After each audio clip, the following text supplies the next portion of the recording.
just to start with, and here is my supplies. Went for clay, just cheap clay. You can get it from Kmart or Amazon or anywhere really. So I thought as we mould and as we create our little hand, I might do a little bit of a chat about palmistry. It's something I've always been kind of interested in, although I've never really learned much about it. So, welcome to my channel, where we blend art, spirituality, and a bit of retro magic. Today we're diving into something really special, palmistry, and of course I'll show you how to create your very own phrenology palmistry hand. So grab your supplies if you want to follow along, or just get some ideas for your own creation for your home. Get comfy and let's explore the ancient art of reading palms. Palmistry, also known as chiromancy, is the practice of interpreting the lines, shapes and mouths on a person's palm to gain insight into their personality and their future. It has been around for thousands of years, with roots in ancient India, China, Egypt and Greece. In fact, Aristotle even wrote about palmistry in his works, and it was practiced by Hippocrates to diagnose his patients. That is pretty cool, am I right? Here I am making a little thumb. I will be honest, playing with clay is like crazy fun. You should give it a go. So what are the lines? Let's start with the major lines on your palm. First up, there's the heart line. This one's all about your emotional side, your relationships and love. A long unbroken heart line suggests that you're emotionally fulfilled and have strong connections with others. The next line is our head line, which is linked to your intellect and mental clarity. A clear, deep headline could indicate sharp thinking and creativity. Of course, there is the most talked about, the lifeline. Don't worry, it's not about how long you'll live.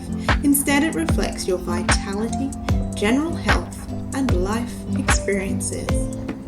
Pro tip: if your lifeline is broken or faint, don't freak out. It doesn't mean anything bad. It could just suggest changes in your life path or your energy levels at set times. Now I'm going to start making all the fingers. I don't think there's much more fun than rolling little fat sausages out of Play-Doh.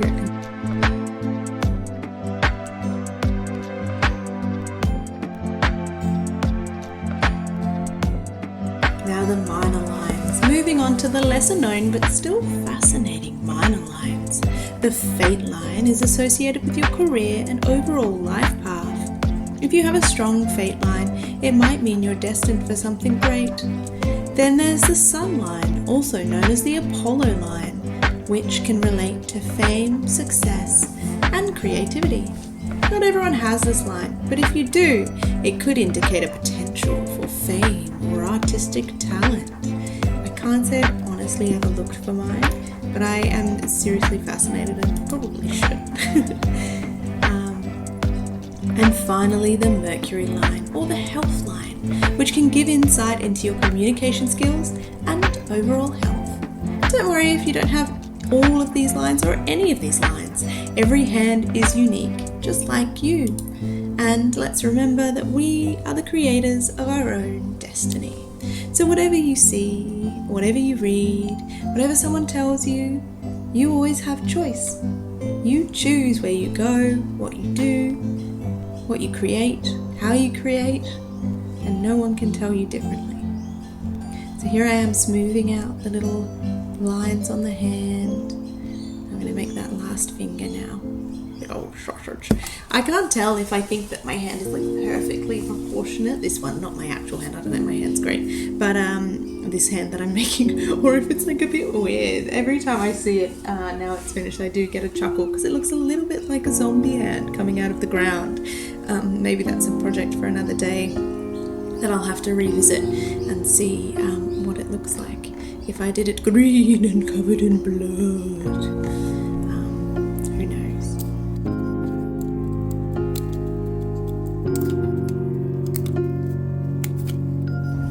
where were we? As we're talking about this little part of our hand, we'll talk about the mounts. Now let's talk about the mounts. These are the fleshy pads at the base of your fingers, and each one is associated with a different planet. For example, the mount of Venus under your thumb relates to love and passion. A well-developed mount of Venus might indicate someone who's warm, loving, and enjoys the finer things in life. Now, as you can see here, the fingers are a bit wibbly-wobbly, so I decided to go get an old bamboo fork and stuff it in the middle, which was tricky because it kept poking out through the handy bit, and I probably wouldn't recommend using a bamboo one to anyone else because it was a bit splintery, but it has worked well. So feel free to use whatever you want to use. Maybe a straw would be more beneficial, maybe a pipe cleaner, I don't know. Anyway, back to the mounts. Next would be the mount of Jupiter under your index finger. This is This is tied to leadership and ambition. If it is prominent, you might be a natural born leader. Then we have the mount of Saturn under your middle finger. This is associated with wisdom and responsibility. Then under your ring finger, you have the mount of Apollo, which is for creativity and success. And then under your little pinky finger is the mount of Mercury. And as we all know, Mercury is communication. Oh yeah. My filming skills are primary, but improving. If I was at school, that's how I would be graded for my filming skills. I think primary, but improving. And that's all we can hope to do, isn't it, really? Just improve every day. So I don't know, hang around. Maybe it'll get so good that you will love it.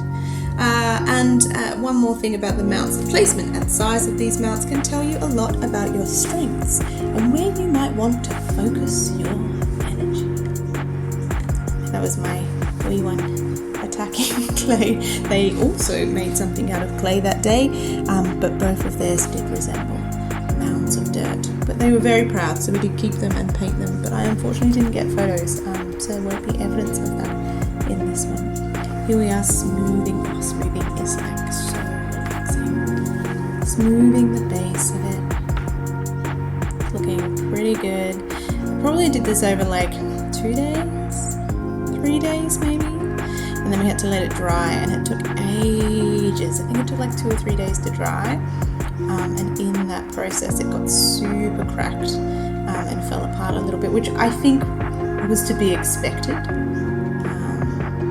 But I may do things differently if I ever choose to make another one. My hands are also filthy because I've been painting this Aldi painting because there was an Aldi competition and I got obsessed. I found out about it 24 hours before it closed, and I spent the entire night painting a painting of Aldi, which still exists, and it just is in my room and drives my husband nuts because I don't know what to do with it, and it's huge. So here we are doing a little bit of repair work. We're going to do some super glue and then crack on with painting it. I always really like the phrenology ones that are all white, but because my hand has got some severe crackage, bit of crack in the hand, I think that I will be going black and gold.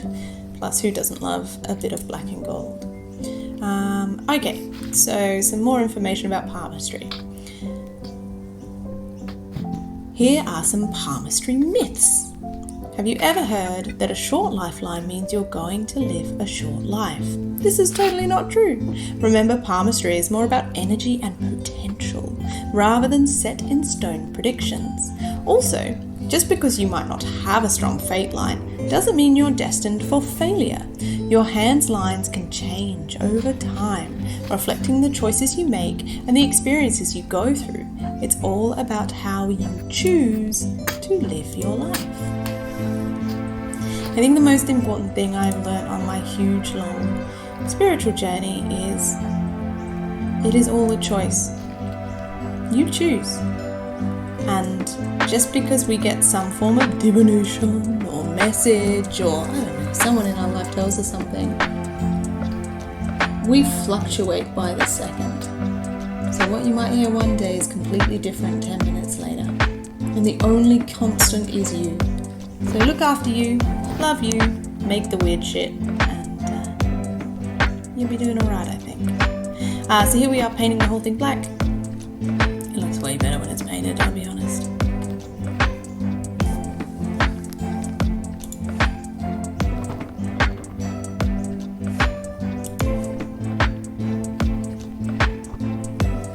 So all in all, what's your opinion of palmistry? Palmistry to me is such a fascinating mix of art, science and intuition. Creating this phrenology or palmistry hand has been a really fun way for me to connect with this ancient wisdom and practice. And it's been a really fun conversation starter, to be honest. I hope this inspired you to look a little closer at your own palms, recognize your beautiful individuality, and maybe learn to give a reading for a friend. Alternatively, if you just do what I do and make a really weird homeware, it's pretty cool. Mine now lives next to my bed and it holds all of my jewellery. Maybe I will include a photo at the end.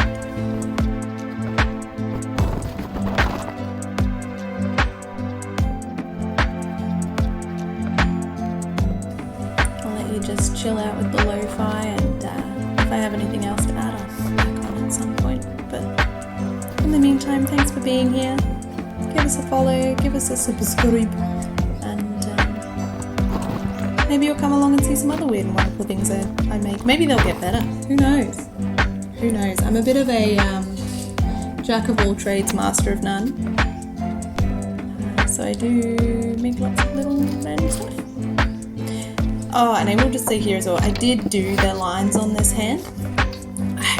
I did it in the marker pen straight on the hand, and it pulled off a ton of the black paint. I didn't do enough coats, I think. So here I am repainting it black, and then I redo the lines right at the end. But yeah, feel free to chill, mellow out, and catch up with you in a bit.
The one who makes the dead rise and become zombies. Become zombies.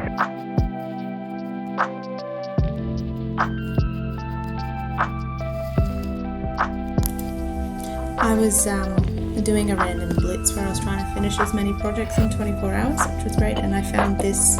It's like a hanging plate that I got from Kmart. I've painted one already that's like a froggy, but this one broke, the hook fell off. And I found it while I was doing this 24-hour finish as many projects blitz. So I thought I would add it to the bottom. And I really wanted to encapsulate my opinion that, you make your own life by the choices that you make, the choices that you make in the situations that you are put into. So I chose this little quote and just free-handed it. So I was pretty impressed with how it came out.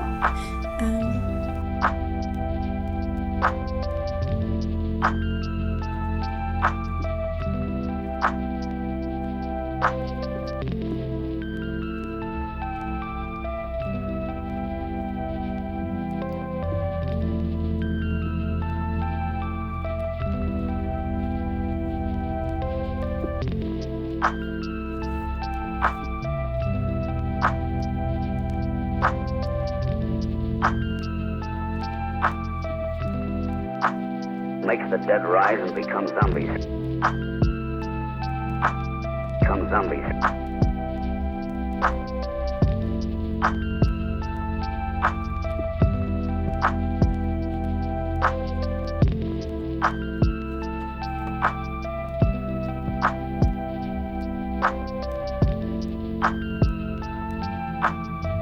And here we are outside. I decided to finish it with a gloss cover to stop it from wiping away when I added the gold. Please don't shout at me, I never wear a mask. I feel like there's enough toxins in the world to kill me to not worry about this shit. Oh yeah, and excuse my weeds. It's a weedy garden. It's an old house. Random shot of the fence I was also painting in this week. Halfway done. It then rained. 3 days later. And here we are, the final day. I also changed my hair. So here is my happy dance. Thanks for withstanding my cringes.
High fives all round. she's complete.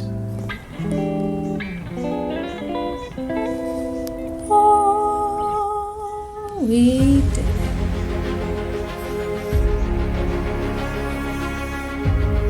With a bit of work and a bit of luck, you too can be like me and make your own super weird. Thank you for joining me on this journey, my friends. Wishing you much, much love, happiness, joy, and peace. May you make the weird shit. May you share the weird shit. May you have a fantastic day. See you again soon.